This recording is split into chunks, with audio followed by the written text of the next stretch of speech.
Raju Raju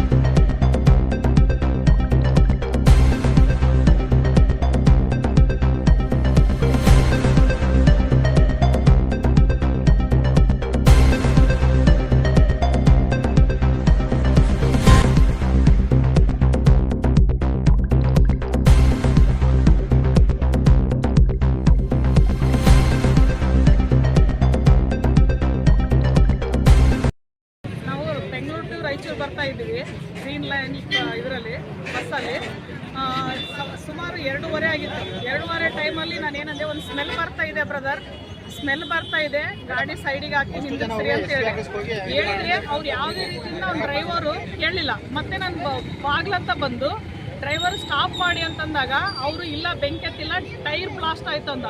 tyre blast ಆಯ್ತಂದ್ರೆ ಬೆಂಕಿ ಬರಲ್ಲ ಅಂತ. ಆಮೇಲೆ ಇನ್ನೊಂದೇನಂದ್ರೆ ಅವನಿಗೆ ಆಪ್ಷನ್ ಬಸ್ಸಲ್ಲಿ ಒಂದು ಡೋರ್ ಓಪನ್ ಮಾಡಕ್ಕೆ ಆಪ್ಷನ್ ಸಹ ಗೊತ್ತಿಲ್ಲ, ಅವನಿಗೆ ಗೊತ್ತಿಲ್ಲ, ಆಪ್ಷನ್ ಗೊತ್ತಿಲ್ಲ. ನಾನು ಹೋಗಿ ಎದೆ ಮೇಲೆ ಹಂಗೆ ಹಿಡಿಬೇಕನ್ನೋದ್ರಲ್ಲಿ ಹಿಡಿದೆ, ನಾನು ಬಿಡಲಿಲ್ಲ. ಹಿಡಿದಾಗ ಮಾತ್ರ ಅವ್ನು ಓಪನ್ ಮಾಡಿದ. ಆ ಟೈಮಲ್ಲಿ ನಾವೆಲ್ಲರೂ ಎಟ್ಟಿ ಟೈಮ್ ಎಲ್ಲರೂ ಹೊರಗೆ ಬಂದ್ಬಿಟ್ಟಿವಿ.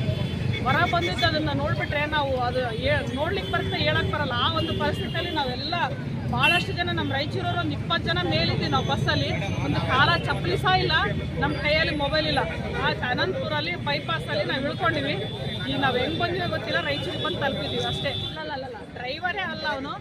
ಏನಂದರೆ ಇಲ್ಲಿ ಅನಂತಪುರದಿಂದ ಒಬ್ಬರು ನಮ್ಮ PSI ಫೋನ್ ಮಾಡಿದ್ರು, ಡ್ರೈವರ್ ಇವನೇನಾ ಅಂತೇಳಿ. ನಾವು ಅವ್ರದ್ದು ಇವನೇ ಅಂತಂದರೆ ಅವ್ರು ಬಸ್ನವ್ರು ಹೇಳ್ತಾ ಇದ್ದಾರಂತ ಡ್ರೈವರ್ ಅವನಲ್ಲ ಅಂತೇಳಿ. ಡ್ರೈವರ್ ಮಾತ್ರ ಅವನೇ. ನನಗೆ ನಾನು ಕಣ್ಣಾರ ನೋಡಿದ್ದೀನಿ, ಅವ್ನ ಫೋಟೋನು ತೆಕ್ಕೊಂಡಿದ್ದೀನಿ. ನನ್ನ ರಾಯಚೂರಿಂದ ಒಟ್ಟ ಗ್ರೀನ್ ಲೈನೇ ಬ್ಯಾನ್ ಮಾಡೋಣ ಅಂತೇಳಿ ನಾನು ಅಂದ್ಕೊಂಡಿದ್ದೀನಿ. ನೀವೆಲ್ಲ ಸಪೋರ್ಟ್ ಮಾಡಬೇಕು ಅಷ್ಟೇ ಮಾಧ್ಯಮದವರು. ಇವ್ರು ಯಾಕಂದ್ರೆ ನೀವು 2ನೇ ಸಾರಿ ಆಗ್ತಾ ಇರೋದು. ಮೊನ್ನೆ ಗುಜರಾತ್ನಲ್ಲಿ ಆಯಿತು, 32 ಜನ ಬಸ್ಸಲ್ಲೇ ಸತ್ತರು. ಆ ರೀತಿ ನಮ್ಮ ರಾಯಚೂರಲ್ಲಿ ಒಂದು ದೊಡ್ಡ ವಿಷಯ ಆಗ್ತಿತ್ತು. ರಾಯಚೂರಿಗೂ ಏನೋ ನಮ್ಮ ಯಾವುದೋ ದೈವ ನಮ್ಮಿಂದ ಇದೆ ಅಂತೇಳಿ ನಾವು ಇಲ್ಲಿ ತನಕ ಬಂದಿದ್ದೀವಿ ಅಷ್ಟೇ.